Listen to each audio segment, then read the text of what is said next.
They were continuing to read The Brothers Karamazov. Chapter 3. The Brothers Make Friends. Ivan was not, however, in a separate room, but only in a place shut off by a screen, so that it was unseen by other people in the room. It was the first room from the entrance, with a buffet along the wall. Waiters were continually darting to and fro in it. The only customer in the room was an old retired military man, drinking tea in a corner. But there was the usual bustle going on in the other rooms of the tavern. There were shouts for the waiters, the sound of popping corks, the click of billiard balls, the drone of the organ. Alyosha knew that Ivan did not usually visit this tavern and disliked taverns in general. So he must have come here, he reflected, simply to meet Dmitri, by arrangement. Yet Dmitri was not there. "Shall I order you fish, soup, or anything? You don't live on tea alone, I suppose," cried Ivan, apparently delighted at having got hold of Alyosha. He had finished dinner and was drinking tea. "Let me have soup and tea afterwards. I am hungry," said Alyosha gaily. "And cherry jam, they have it here. You remember how you used to love cherry jam when you were little? You remember that? Let me have jam too. I like it still." Ivan rang for the waiter and ordered soup, jam, and tea. "I remember everything, Alyosha.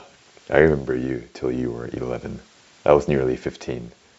There's such a difference between 15 and 11 that brothers are never companions at those ages. I don't know whether I was fond of you, even. When I went away to Moscow for the first few years, I never thought of you at all. Then, when you came to Moscow yourself, we only met once somewhere, I believe. And now I've been here more than 3 months, and so far we have scarcely said a word to each other. Tomorrow I'm going away, and I was just thinking, as I sat here, how I could see you to say goodbye. And just then you passed. Were you very anxious to see me then?" "Very.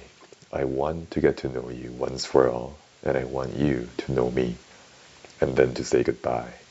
I believe it's always best to get to know people just before leaving them. I've noticed how you've been looking at me these 3 months. There has been a continual look of expectation in your eyes, and I can't endure that. That's how it is. I've kept away from you. But in the end, I've learned to respect you. The little man stands firm, I thought. Though I am laughing, I'm serious. You do stand firm, don't you? I like people who are firm like that, whatever it is they stand by, even if they are such little fellows as you. Your expectant eyes ceased to annoy me. I grew fond of them in the end, those expectant eyes. You seem to love me for some reason, Alyosha." "I do love you, Ivan. Dmitri says of you, Ivan is a tomb. I say of you, Ivan is a riddle. You are a riddle to me even now. But I understand something in you, and I did not understand it till this morning." "What's that?" laughed Ivan. "You won't be angry." Alyosha laughed too. "Well, that you are just as young as other young men of 23, that you are just a young and fresh and nice boy, green in fact. Now, have I insulted you dreadfully?" "On the contrary, I am struck by a coincidence," cried Ivan, warmly and good-humoredly. "Would you believe it, that ever since that scene with her, I have thought of nothing else but my youthful greenness, and just as though you guessed that, you begin about it. Do you know, I've been sitting here thinking to myself that if I didn't believe in life, if I lost faith in the woman I love, lost faith in the order of things, were convinced, in fact, that everything is disorderly, caution that everything is a disorderly, damnable, and perhaps devil-ridden chaos, if I were struck by every horror of man's disillusionment, still I should want to live, and, having once tasted of the cup, I would not turn away from it till I had drained it. At 30, though, I shall be sure to leave the cup, even if I've not emptied it, and turn away. Where, I don't know.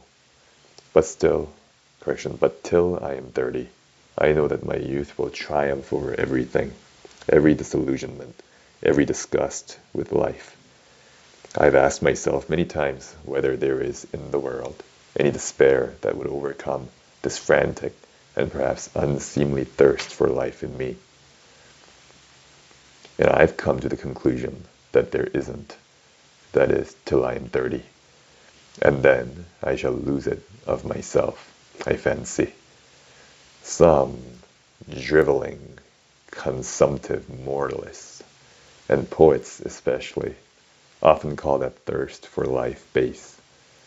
It's a feature of the Karamazov. It's true, that thirst for life, regardless of everything.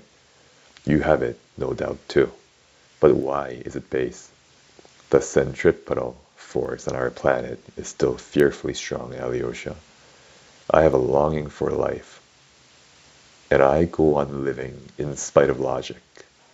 Though I may not believe in the order of the universe, yet I love the sticky little leaves as they open in spring. I love the blue sky. I love some people whom one loves, sometimes without knowing why. I love some great deeds done by men, though I have long ceased, perhaps, to have faith in them. Yet from old habit, one's heart prizes them. Here they have brought the soup for you.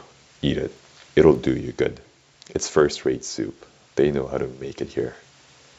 I want to travel in Europe, Alyosha. I shall set off from here. And yet I know that I am only going to a graveyard. But it's a most precious graveyard. That's what it is.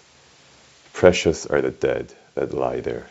Every stone over them speaks of such burning life in the past, of such passionate faith in their work, their truth, their struggle, and their science, that I know I shall fall on the ground and kiss those stones and weep over them, though I'm convinced in my heart that it's long been nothing but a graveyard. And I shall not weep from despair, but simply because I shall be happy in my tears. I shall steep my soul in my motion. I love the sticky leaves in spring, the blue sky. That's all it is. It's not a matter of intellect or logic. It's loving with one's inside, with one's stomach. One loves the first strength of one's youth. Do you understand anything of my tirade, Alyosha? Ivan laughed suddenly. And that's the end of the reading for today. Have a good day.